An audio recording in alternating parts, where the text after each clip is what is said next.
मला काही कोणाला दूषण द्यायचं नाही महाराज, मला काही कोणाचे उणे दुणे काढायचे नाहीत। फक्त आपण जर परमार्थ क्षेत्रात आहोत ना, ज्ञानोबराय तुकोबरायांच्या मागे आहोत ना, तर आपण त्यांनी महाराज कसं वागलं पाहिजे आणि कशा पद्धतीने त्यांनी आपण जीवन त्यांनी चर्या केली पाहिजे याचा विचार आपणच केला पाहिजे। आपण त्यांचे नाव घेऊन मस्त आहोत महाराज। आपण ज्ञानोबा तुकाराम म्हणलो की आपल्याला मस्त खायला मिळत आहे, मस्तच आपण आपले पोटं भरतो त्यांच्या जीवावरती। म्हणून त्यांनी या कथा कीर्तनांच्या माध्यमातून त्यांनी महाराज जगामध्ये स्वतःला फार वर आणलं जातं। आपले त्यांनी घरदार गच भरले जातात। कोणाच्या जीवावर? यांच्या जीवावर, ज्यांना लोकांनी खायला दिलं नाही हो। आम्हाला लोक पाय घड्या घालतात, उरून छत्री धरतात, खायला चांगलं चांगलं करून देतात, आरत्या ओळतात। आणि का ओळतात त्याचं कारण फक्त आम्ही ज्ञानोबा तुकाराम म्हणतो म्हणून। या कथा कीर्तनांच्या माध्यमातून व्यवसाय म्हणून जर आपण आपलं पोट भरलं तर एवढं सुद्धा पुण्य प्राप्त होणार नाही। ही कथा कानावरही आली आणि काही जरी झालं आणि फार कंबर बांधून लोकांसमोर कथा सांगितली, कीर्तन सांगितलं, ते जर धनाकरता सांगितलं तर धन प्राप्त होईल, पुण्य प्राप्त होणार नाही आणि देव तर नाहीच नाही महाराज। उलट त्यांनी महाराज काय प्राप्त होईल माहिती आहे? पाप प्राप्त होईल आणि पाप एक दिवशी भोगावं लागेल। आपला चंगळवाद कुठपर्यंत राहील? जोपर्यंत फक्त आपण बुवा आहोत तोपर्यंतच राहील। एकदा हे त्यांनी पडलं, मुक्त जर झालेलं नसला, असे कातडे निघतील महाराज, त्या कातड्यांची गणना सुद्धा काढता यायची नाही, अशी अवस्था त्यांनी होईल। तर त्यावेळेची गोष्ट सांगतोय, त्यावेळेला त्या इमारतीमध्ये एखादा बळी दिला जात होता, आणि तो बळी दिल्यानंतर ती इमारत त्यांनी अशा पद्धतीने नावारूप आलीत होते असं म्हणत होते। हा महत्वाचा विचार आहे। ही जी धर्म मंदिराची इमारत उभी राहिली ना महाराज, संत कृपा झाली, इमारत फळाली, ही इमारत उभी करण्याकरिता सुद्धा बळी द्यावा लागला।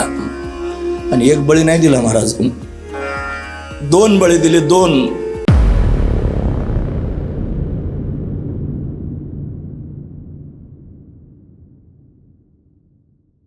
डोळे बंद होते, ध्यान करत होते। तो प्रसंग त्यांनी पाहिला आणि खाडकन डोळे उघडल्याबरोबर समोर गहिनीनाथ महाराज दिसले।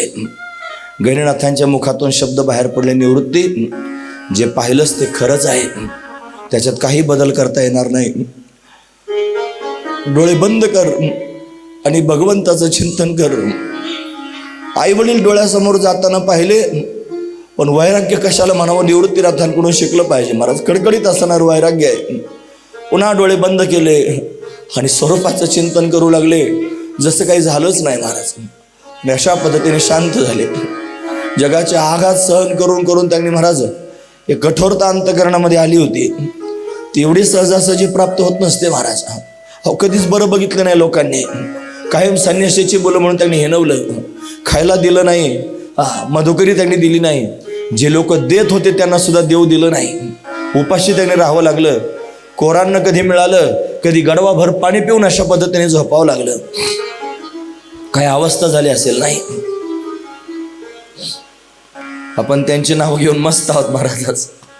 आपण ज्ञानोबा तुकाराम म्हणलो की आपल्याला मस्त खायला मिळत आहे, मस्तच आपण आपले पोटं भरतो त्यांच्या जीवावरती। म्हणून त्यांनी या कथा कीर्तनांच्या माध्यमातून त्यांनी महाराज जगामध्ये स्वतःला फार वर आणलं जातं। आपले त्यांनी घरदार गच भरले जातात। कोणाच्या जीवावर? यांच्या जीवावर, ज्यांना लोकांनी खायला दिलं नाही हो। आम्हाला लोक पाय घड्या घालतात, उरून छत्री धरतात, खायला चांगलं चांगलं करून देतात, आरत्या ओळतात।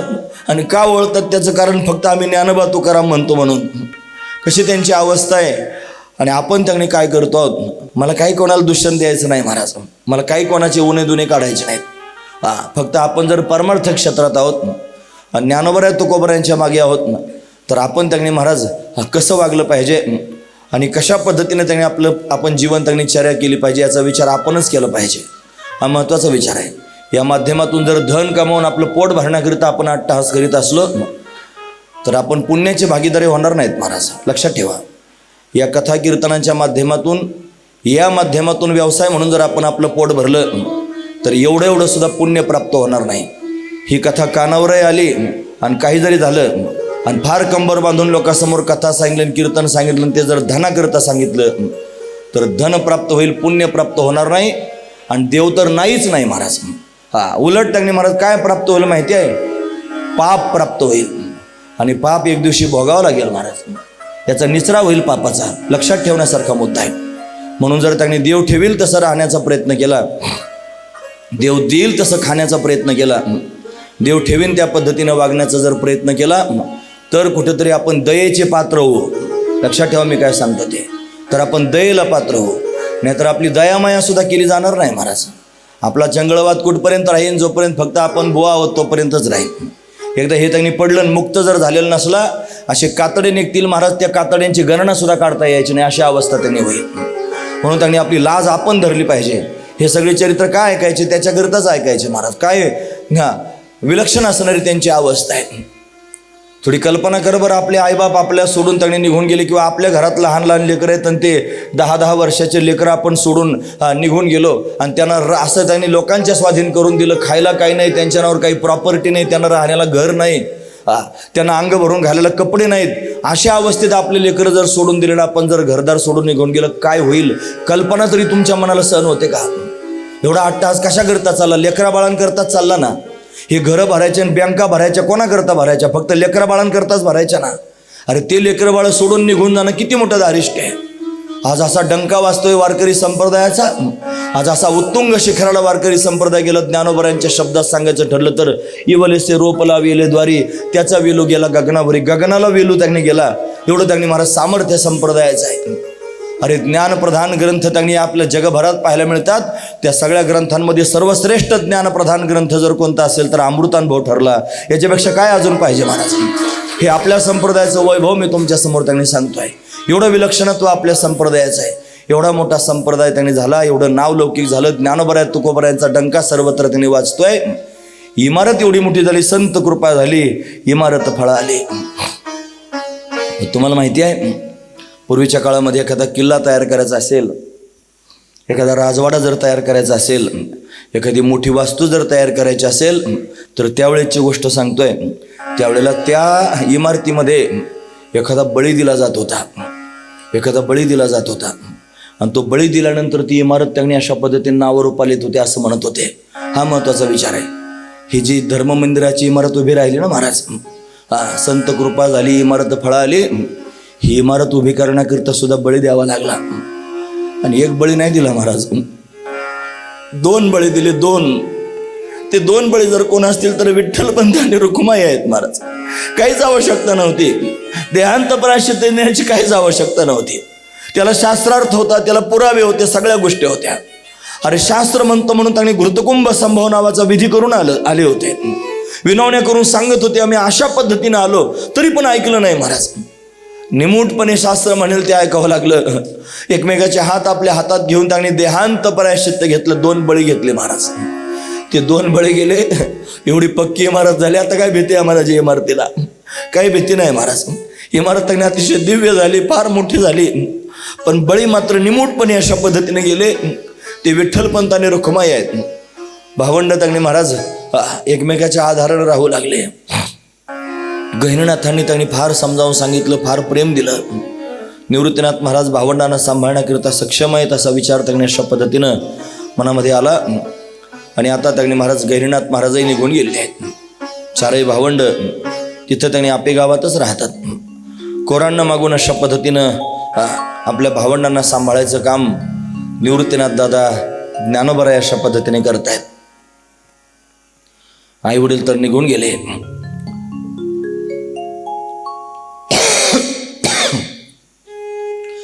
बाळांच्या डोळ्याला पाणी आलं की निवृत्तीनाथाने पुसावं.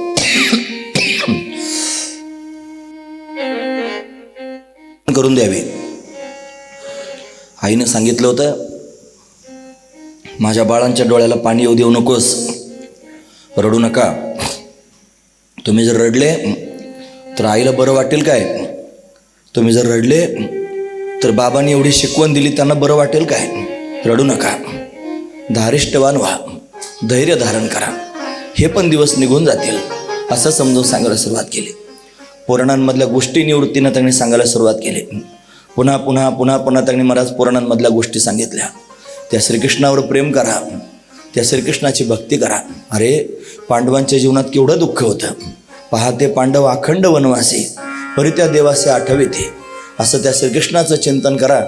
लाक्षाग्रहात पांडवांना जाळण्याचा प्रयत्न केला, भगवान श्रीकृष्ण परमात्मा धावून आला. भीमाला त्यांनी विष पाजून मारायचा प्रयत्न केला, भगवान धावून आला. द्रौपदीवर केवढं मोठं संकट आलं तरी पण भगवान धावून आला. तो परमात्मा आपल्याला सांभाळण्याकरिता अशा पद्धतीने तयार आहे असं समजून सांगितलं भावंडांना. आणि मग भावंडही आता त्यांनी महाराज सक्षम झालेले आहेत. निवृत्तीनाथांचं वय आता 13 वर्षाचं झालं होतं. आपे गावातच राहत होते. ज्ञानोबराय 11 वर्षाचे, स्वपन काका 9 वर्षाचे, मुक्ताई 7 वर्षाचे झाले.